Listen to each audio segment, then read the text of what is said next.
പ്രിയമുള്ള സുഹൃത്തുക്കളെ, ഇത് ഞാനും എൻ്റെ ഫ്രണ്ട്സും ചേർന്ന് പുതിയതായിട്ട് ചെയ്ത ഒരു വർക്കാണ്, ഓട് വർക്കാണ്.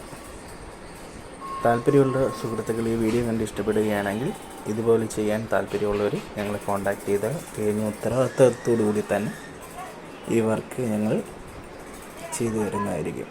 ഓട് വർക്കായാലും ഷീറ്റ് വർക്കാണെങ്കിലും പോളികാർബണേറ്റ് വർക്കാണെങ്കിലും ഏത് വർക്കാണെങ്കിലും ഉത്തരവാദിത്തത്തോടു കൂടി തന്നെ ചെയ്തു തരുന്നതായിരിക്കും. നിങ്ങളുടെ വീഡിയോ കണ്ട് ഇഷ്ടപ്പെട്ടവർ ലൈക്ക് ചെയ്യുക, ഫോളോ ചെയ്യുക, സബ്സ്ക്രൈബ് ചെയ്യുക. Thank you. ഷെയർ ചെയ്യുക.